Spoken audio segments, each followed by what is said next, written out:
नमस्कार, आप देख रहे हैं मीडिया छत्तीसगढ़। तारीख 2 जनवरी 2026 दिन शुक्रवार और हिंदी पंचांग के अनुसार चतुर्दशी। तो आइए बिना वक्त गंवाए शुरू करते हैं आज की पहली और बड़ी खबर से। नए साल पर कमरधा को मिली विकास की सौगात। केंद्रीय मंत्री गजेंद्र सिंह शेखावत ने 146 करोड़ की लागत से भोरमदेव पर्यटन कॉरिडोर का किया भूमि पूजन। नए साल की शुरुआत के साथ छत्तीसगढ़ के कबीरधाम जिले को बीते दिन 146 करोड़ की लागत की भोरमदेव पर्यटन कॉरिडोर का भूमि पूजन हुआ, जिसमें मुख्यमंत्री विष्णुदेव साय और केंद्रीय पर्यटन मंत्री गजेंद्र सिंह शेखावत, दोनों डिप्टी सीएम, केंद्रीय मंत्री तोखन साहू, पर्यटन मंत्री राजेश अग्रवाल और पंडरिया विधायक भावना बोरा उपस्थित रही। यह परियोजना छत्तीसगढ़ के ऐतिहासिक और धार्मिक महत्व के केंद्रों को जोड़ने वाली एक महत्वपूर्ण योजना है। भोरमदेव पर्यटन कॉरिडोर का विकास स्वदेश दर्शन योजना 2.0 के तहत किया जा रहा है। यह परियोजना छत्तीसगढ़ के ऐतिहासिक, पुरातात्विक और पर्यटन स्थल बाबा भोरमदेव मंदिर, मड़वा महल, छेरकी महल, रामचुआ और सरवदा जलाशय तक विस्तारित होगी। घाट पर सरकार का सिस्टम। सड़क के अभाव में चारपाई पर ढोया शव, 2.5 किलोमीटर पैदल चलकर कराया पोस्टमार्टम। सरगुजा जिले के सीतापुर ब्लॉक अंतर्गत ग्राम पंचायत भारतपुर के लकरा लता टोला में सड़क सुविधा की गंभीर कमी के कारण ग्रामीणों को एक चौंकाने वाली स्थिति का सामना करना पड़ा। एक मृत का शव घाट पर रखकर लगभग 2.5 किलोमीटर की दूरी तक पैदल चलना पड़ा ताकि उसका पोस्टमार्टम कराया जा सके। यह त्रासदी तब और बढ़ गई जब पोस्टमार्टम के बाद भी परिजनों को इसी तरह शव को वापस गाँव लाकर अंतिम संस्कार करना पड़ा। छत्तीसगढ़ से गुजरने वाली 63 ट्रेनों की बदली टाइमिंग, समय पर चलेगी पैसेंजर एक्सप्रेस ट्रेन, 5 से 25 मिनट तक की होगी बचत। नए साल के पहले दिन 1 जनवरी से दक्षिण पूर्व मध्य रेलवे बिलासपुर जोन से होकर चलने वाली एक्सप्रेस और पैसेंजर ट्रेनों के समय में बदलाव हुआ है। नए टाइम टेबल के अनुसार पैसेंजर और एक्सप्रेस समेत 63 ट्रेनों के समय में 5 से 25 मिनट तक का बदलाव किया गया है। रेलवे ने गाड़ियों की रफ्तार बढ़ाते हुए समय की बचत करने का दावा किया है। दक्षिण पूर्व मध्य रेलवे ने यात्रियों से अपील की है कि यात्रा से पहले नई समय सारणी की जानकारी जरूर जान ले। इससे किसी भी प्रकार की असुविधा से बचा जा सकेगा। रोजगार, कौशल और स्वास्थ्य की दिशा में बड़ा कदम। सीएम विष्णुदेव साय की मौजूदगी में सत्य साई ट्रस्ट के साथ MOU। मुख्यमंत्री विष्णुदेव साय की उपस्थिति में नवा रायपुर स्थित मंत्रालय महानंदी भवन में छत्तीसगढ़ राज्य कौशल विकास प्राधिकरण एवं श्री सत्य Sai health and education trust के बीच एक महत्वपूर्ण समझौता पर हस्ताक्षर किए गए। यह MOU राज्य में हेल्थ केयर क्षेत्र का दायरा बढ़ाने, गुणवत्तापूर्ण मानव संसाधन तैयार करने तथा युवाओं के लिए नए रोजगार अवसर सृजित करने की दिशा में एक अहम कदम माना जा रहा है। इसके माध्यम से स्वास्थ्य सेवा से जुड़े विभिन्न व्यावसायिक प्रशिक्षण कार्यक्रम संचालित किए जाएंगे। फरवरी से शुरू होगी 10वीं और 12वीं की परीक्षाएं। पुरानी पद्धति से पढ़ाई करने वाले छात्रों का आखिरी बैच। 2026 में वार्षिक परीक्षा प्रणाली से अध्ययन करने वाले छात्रों का अंतिम बैच पास आउट हो जाएगा। इसके बाद महाविद्यालयीन जीवन में वार्षिक परीक्षा पद्धति बीते हुए कल की बात हो जाएगी। जुलाई 2024 में प्रथम वर्ष, जुलाई 2025 में द्वितीय वर्ष के बाद जुलाई 2026 में तृतीय वर्ष में राष्ट्रीय शिक्षा नीति लागू हो जाएगी। वार्षिक पद्धति से पढ़ाई करने वाले छात्रों के अंतिम बैच ने जुलाई 2025 में प्रवेश लिया था। इनकी वार्षिक परीक्षाएं 2026 मार्च अप्रैल में आयोजित की जाएगी। इसके साथ ही अंतिम बैच भी महाविद्यालय से पास आउट हो जाएगा। वार्षिक पद्धति से पढ़ाई करने वाले छात्रों की नियमित कक्षाएं इसके बाद से नहीं लगेगी। जो छात्र पूरा किया अनुत्तीर्ण श्रेणी में रहेंगे, केवल उनके लिए परीक्षाएं आयोजित की जाएगी, लेकिन कक्षाएं संचालित नहीं होंगी। बलरामपुर में निर्माण के बाद उखड़ने लगी सड़क। प्रधानमंत्री जनमन योजना के तहत बन रही 3 किलोमीटर सड़क, अधिकारी बोले कोई अनियमितता नहीं। बलरामपुर रामानुजगंज जिले के धनेशपुर से आश्रित ग्राम छुराकोना तक करीब 3 किलोमीटर लंबी डामहर और सीसी सड़क निर्माण के तुरंत बाद उखड़ने लगी। प्रधानमंत्री जनमन योजना के तकरीबन 1,91,25,000 रुपए की लागत से बन रही है।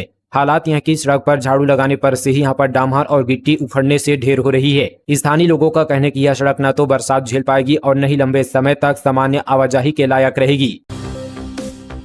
डीएड अभ्यर्थियों के आमरण अनशन पर सरकार संवेदनशील। Deputy CM Arun Sao. छत्तीसगढ़ में डीएड अभ्यर्थियों का आमरण अनशन अब गंभीर मोड़ पर पहुंच गया है। नियुक्ति की मांग को लेकर कई दिनों से चल रहे इस आंदोलन पर अब सियासत तेज हो गई है। एक तरफ उप मुख्यमंत्री अरुण साव सरकार को संवेदनशील बता रही है, तो दूसरी ओर भूख और ठंड और गिरती सेहत से जूझ रहे अभ्यर्थी सरकार पर अनदेखी का आरोप लगाते हुए साफ चेतावनी दे रहे हैं कि यदि किसी की मौत हुई तो इसकी पूरी जिम्मेदारी सरकार की होगी। डीएड अभ्यर्थियों के आमरण अनशन पर प्रतिक्रिया देते हुए उप मुख्यमंत्री अरुण साव ने कहा कि छत्तीसगढ़ सरकार पूरी तरह संवेदनशील है और राज्य के हर नागरिक की इच्छा एवं आकांक्षाओं के अनुरूप काम कर रही है। उन्होंने कहा कि सरकार के संज्ञान में सभी विषय है और समय के साथ हर मामले में निर्णय लेकर समाधान किया जा रहा है। शराब प्रेमियों के लिए खुशखबरी। छत्तीसगढ़ में मदिरा पर वैट समाप्त। 1 अप्रैल 2026 से लागू होगा नया आदेश। छत्तीसगढ़ सरकार ने मदिरा पर लगने वाले वैट को पूरी तरह खत्म करने का महत्वपूर्ण फैसला किया है। अब तक मदिरा पर 8.50% वैट वसूला जाता था, लेकिन वाणिज्यिक कर विभाग ने अधिसूचना जारी कर इसे समाप्त कर दिया है। नया प्रावधान 1 अप्रैल 2026 से प्रभावी होगा। इसके साथ ही राज्य सरकार ने नई आबकारी नीति को भी मंजूरी दे दी है। उल्लेखनीय कि इससे पहले विदेशी मदिरा पर लगाए गए 9.5% अतिरिक्त उत्पाद शुल्कों को भी हटाया जा चुका है। सरकार का दावा है कि नए निर्णय से कर व्यवस्था सरल होगी और प्रशासनिक प्रक्रियाएं भी सुव्यवस्थित होगी। पहली बार हो रहे नेशनल ट्राइबल गेम्स की मेजबानी करेगा 36, 8 और 9 जनवरी को ट्रायल्स, 14 से 29 फरवरी तक चलेगा कंपटीशन, प्रचार वाहन रवाना।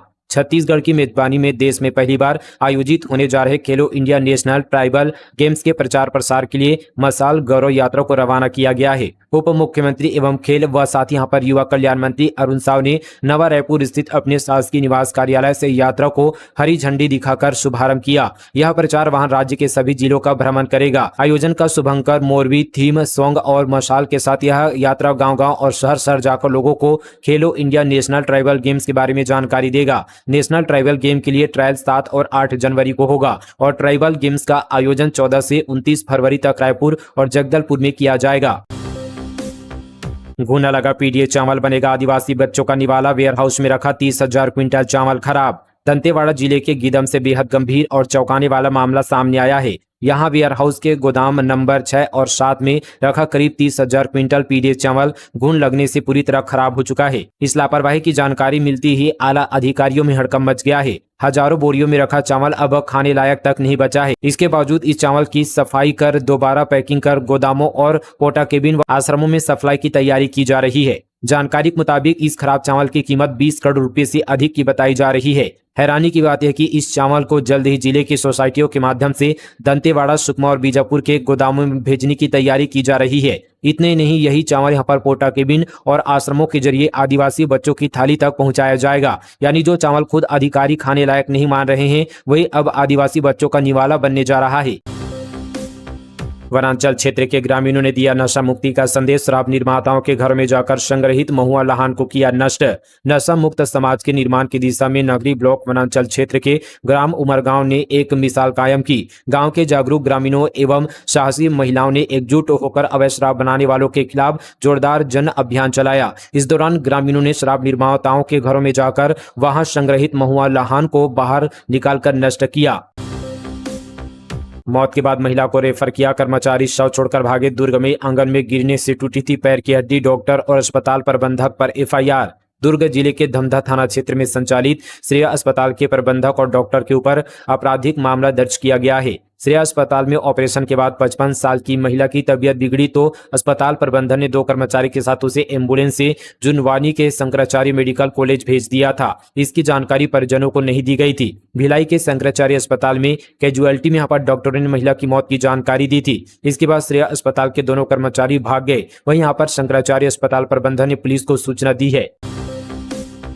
सूरजपुर में सनसनीखेज खुलासा, नाबालिग का अपहरण, दुष्कर्म और जबरन धर्मांतरण मामले में पास्टर समेत 3 गिरफ्तार। सूरजपुर जिले से एक बेहद गंभीर और झंझोर देने वाला मामला सामने आया है। नाबालिग के अपहरण, दुष्कर्म और जबरन धर्मांतरण जैसे संगीन आरोपों में पुलिस ने पास्टर सहित 3 आरोपियों को गिरफ्तार किया है। आरोपी की पास्टर ने अपने प्रभाव और लालच का इस्तेमाल कर पूरे परिवार का जबरन धर्म परिवर्तन कराया और क्रिसमस के दौरान नाबालिग के अपहरण में भी सक्रिय भूमिका निभाई। पुरातात्विक स्थल सिरपुर को वर्ल्ड हेरिटेज में शामिल करने की तैयारी, केंद्रीय मंत्री गजेंद्र सिंह शेखावत ने किया निरीक्षण। महासमुंद जिले से बड़ी खबर है। दरअसल केंद्रीय संस्कृति एवं पर्यटन मंत्री गजेंद्र सिंह शेखावत ने छत्तीसगढ़ के पुरातात्विक स्थल सिरपुर का दौरा किया। केंद्रीय मंत्री के साथ संस्कृति एवं पर्यटन मंत्री राजेश अग्रवाल और डिप्टी सीएम अरुण साव भी मौजूद रहे। केंद्रीय मंत्री गजेंद्र सिंह शेखावत का सिरपुर हेलीपैड पर जो है महासमुंद सांसद रूप कुमारी चौधरी, विधायक महासमुंद योगेश्वर राजू सिंह, कलेक्टर विनय कुमार लंघे और एसपी प्रभास कुमार ने आत्मीयता से स्वागत किया। केंद्रीय मंत्री गजेंद्र सिंह शेखावत ने लक्ष्मण देवालय, आनंद प्रभु कुटी विहार, तिवरदेव विहार, सुरंग टीला एवं स्थानीय हाट बाजार का निरीक्षण किया। इसके बाद गंधेश्वर मंदिर पहुंचकर गंधेश्वर महादेव की पूजा अर्चना की। उन्होंने सिरपुर की ऐतिहासिक, सांस्कृतिक एवं पर्यटन की दृष्टि से महत्व पर प्रकाश डालते हुए कहा कि सिरपुर भारत की प्राचीन धरोहर का एक महत्वपूर्ण केंद्र है, जिसे राष्ट्रीय एवं अंतर्राष्ट्रीय स्तर पर पहचान दिलाने की आवश्यकता है। बर्खास्त एनएचएम कर्मचारियों की बहाली। दुर्ग सीएमएचओ कार्यालय में दी ज्वाइनिंग। प्रदेश में 24 कर्मचारियों को राहत। 3 माह बाद हुई बहाली। प्रदेश में राष्ट्रीय स्वास्थ्य मिशन के तहत कार्यरत स्वास्थ्य कर्मियों की हड़ताल के दौरान बर्खास्त किए गए कर्मचारियों की आखिरकार बहाली कर दी गई है। दुर्ग जिले के 2 डॉक्टरों सहित प्रदेश भर के कुल 25 एनएचएम कर्मचारियों को दोबारा सेवा में लिया गया है। महज चंद सेकंड और 1 करोड़। बीजापुर में सीआरपीएफ 196 बटालियन में तैनात विप्लव बने करोड़पति। सुपरस्टार अमिताभ बच्चन के चर्चित शो कौन बनेगा करोड़पति 17 को दूसरा करोड़पति मिल गया है। माओवाद प्रभावित बीजापुर जिले में सीआरपीएफ 196 बटालियन में तैनात इंस्पेक्टर विप्लव विश्वास ने 1 करोड़ रुपए का सवाल चंद सेकंड में हल कर इतिहास रच दिया है। उनकी तेज समझ और आत्मविश्वास को देखकर न सिर्फ बिग बी बल्कि स्टूडियो में मौजूद सभी दर्शक भी दंग रह गए। जांजगीर चांपा में सड़क सुरक्षा माह का शुभारंभ। रक्तदान से हुई शुरुआत। कलेक्टर ने दिखाई हरी झंडी। जांजगीर चांपा जिले के सीमाट परिसर में जिला पुलिस प्रशासन ने सड़क सुरक्षा माह का आयोजन हुआ। एसपी विजय कुमार पांडे सहित पुलिस जवानों और आम नागरिकों ने रक्तदान किया। 1 जनवरी से 31 जनवरी तक सड़क सुरक्षा माह चलाया जाएगा। वहीं पूर्व नेता प्रतिपक्ष नारायण चंदेल कलेक्टर जन्मेजय मोहबे ने रथ को हरी झंडी दिखाकर रवाना किया, जो कि गाँव-गाँव जाकर सड़क सुरक्षा का प्रचार करेंगे।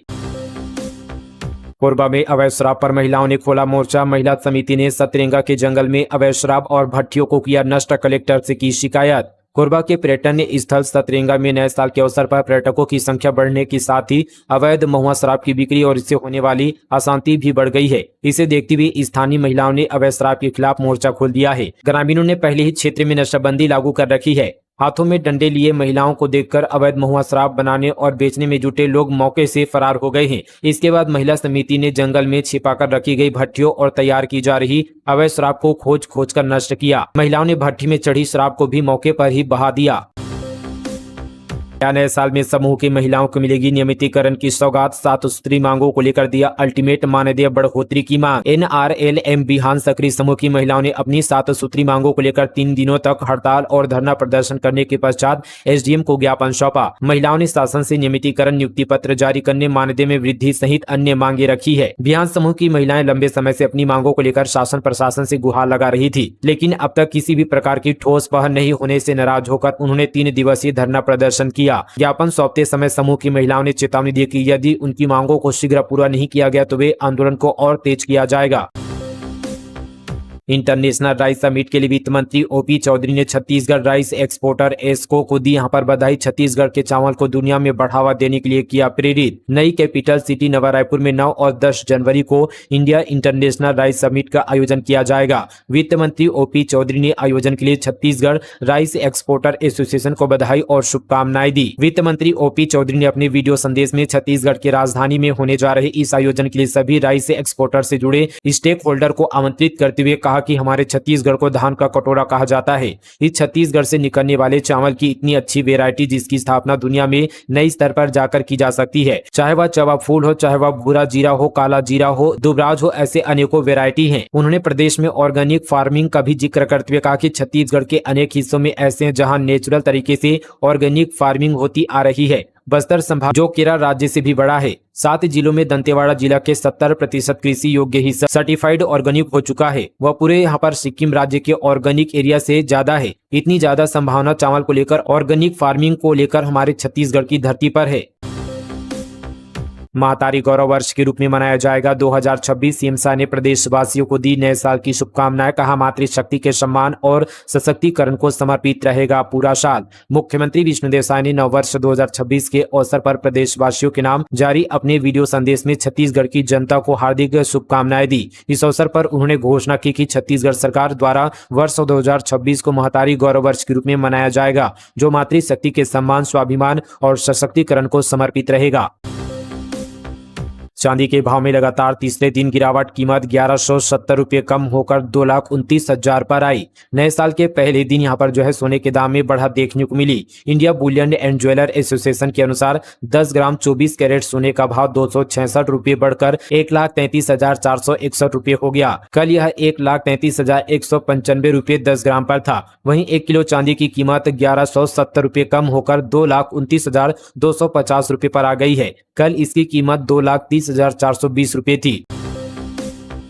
बालोद में प्रशासन की बड़ी कार्रवाई। कस्टम मिलिंग में गड़बड़ी पर केजीएन राइस मिल सील। हजारों क्विंटल धान और चावल जब्त। बालोद जिले से बड़ी खबर सामने आई है, जहां कस्टम मिलिंग का पंजीयन नहीं होने पर केजिन राइस मिल को सील कर दिया गया है। साथ ही मिल में मौजूद धान और चावल को भी जब्त किया गया है। नए साल में सरकार के खिलाफ शुरू होगा बड़ा अभियान। इस मुद्दे को लेकर कांग्रेस निकालेगी पदयात्रा। छत्तीसगढ़ में जन भावनाओं के विरुद्ध खदानों का आवंटन करने का आरोप लगाते हुए कांग्रेस ने नए साल में सरकार के खिलाफ प्रदेश स्तरीय बड़ा अभियान शुरू करने का निर्णय लिया है। इसके तहत कांग्रेस खदान से प्रभावितों और विरोध करने वाले ग्रामीणों के साथ खदान वाले इलाके में पदयात्रा करेगी। छत्तीसगढ़ में कांग्रेस की ये पदयात्रा बस्तर, सरगुजा, खैरागढ़, रायगढ़ क्षेत्र में संभावित है। इसको लेकर युवा कांग्रेस ने भी अपने नए जिला अध्यक्षों को पदयात्रा का कार्यक्रम तैयार करने को कहा है। युवा कांग्रेस के प्रदेश अध्यक्ष आकाश शर्मा ने जिला अध्यक्षों को कहा कि जन भावनाओं के साथ खड़े होकर खदान आवंटन प्रक्रिया का हर मोर्चे और मंच पर कड़ा विरोध करे। तमनार हिंसा मामला, महिला आरक्षक के कपड़े फाड़े, अर्धनग्न किया, प्रदर्शनकारियों ने दौड़ाया, खेत में गिराकर घसीटा, रो रो कर माफी मांगती रही। रायगढ़ जिले के तमनार ब्लॉक में जेपीएल कोयला खदान के खिलाफ प्रदर्शन के दौरान महिला आरक्षक के कपड़े फाड़े गए। प्रदर्शनकारियों ने उसे यहां पर आधा किलोमीटर तक दौड़ाया। जब वह खेत में गिर गई तो वर्दी फाड़ फाड़ कर उसे अर्धनग्न कर दिया गया। इस पूरे घटनाक्रम का प्रदर्शनकारियों ने वीडियो भी बनाया, जो अब सोशल मीडिया पर वायरल हो रहा है। 40 सेकंड के इस वीडियो में महिला आरक्षक रो रोकर प्रदर्शनकारियों को भाई बोलकर कहती रही कि मुझे माफ कर दो, छोड़ दो। प्रदर्शनकारी कहते हैं कि क्या करने आई थी, चप्पल से मारूं अभी, चलो भाग जाओ यहाँ से। उसके बाद उसे छोड़कर लोग चले जाते हैं। इससे पहले महिला टीआई को लात मारते हुए का वीडियो सामने आया था। यह हिंसक झड़प 27 दिसंबर 2025 को हुई थी।